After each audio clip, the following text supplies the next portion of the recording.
Hey everyone and welcome. All the information we're digging into today comes straight from the fantastic book, 140 Must-Know Meds Demolish Nursing Pharmacology. We're going to break down two medications you will see all the time, acetaminophen and acyclovir. Let's get right into it. First up, we've got drug number 3 in the series, acetaminophen. I'm willing to bet you've heard of this one, and you probably even have some in your house right now. But what is it really, and how does it actually work? Let's break down its profile. Okay, let's get the basics down. The generic name is acetaminophen, but let's be real, most of us know it by its trade name, Tylenol. And what's it for? It's simple and straight to the point, pain and fever. So how does it actually do that? Well, this is the magic right here. Acetaminophen works by blocking the creation of these things called prostaglandins. You can think of prostaglandins as your body's little alarm bells. They're what send the pain signals and crank up your body's thermostat to give you a fever. Acetaminophen just tells those little alarms to take a chill pill.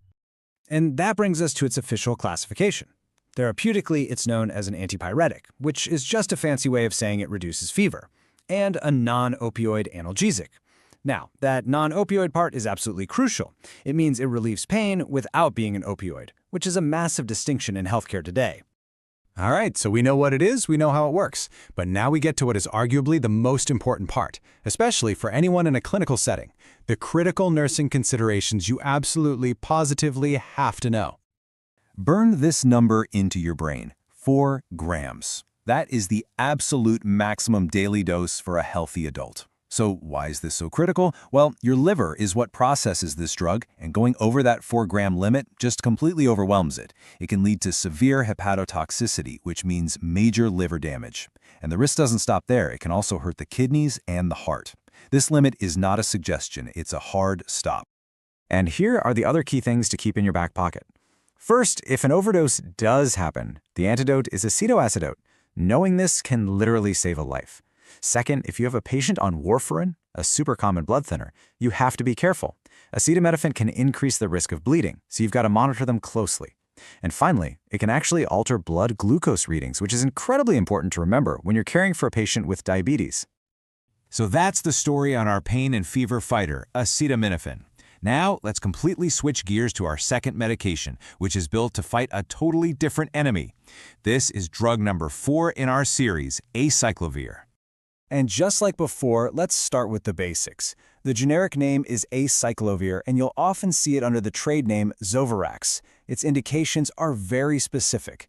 This is for treating viral infections like genital herpes, herpes zoster, which you probably know as shingles, and chickenpox. Now, how this one works is actually pretty cool. Unlike acetaminophen, which just manages symptoms, acyclovir goes on the attack. It directly interferes with viral DNA synthesis. So, in plain English, it stops the virus from being able to make copies of itself. And if a virus can't replicate, it can't keep the infection going. This brings us to its classification. Therapeutically, it's an antiviral. Makes perfect sense, right? Its pharmacology class is a little more technical. It's a purine analog.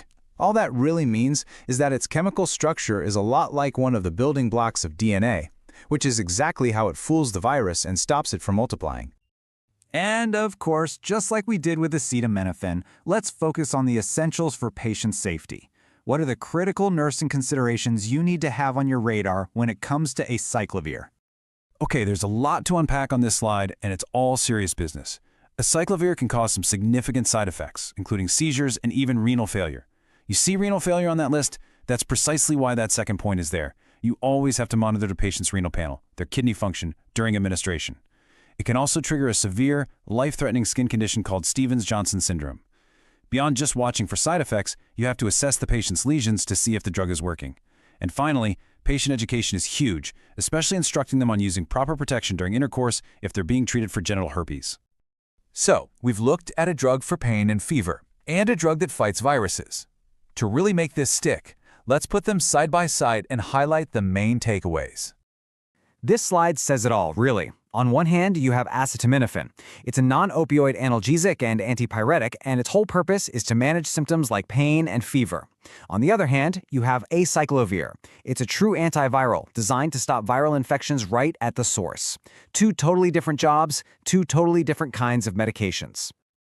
So as we wrap up, I want to leave you with this to think about. Between acetaminophen's strict 4-gram daily limit and its various interactions, and acyclovir's potential for causing renal failure and the need for constant assessment, which of these critical considerations do you think is the easiest to overlook on a crazy busy shift? It's a really important question for keeping our patients safe. Thanks for joining us.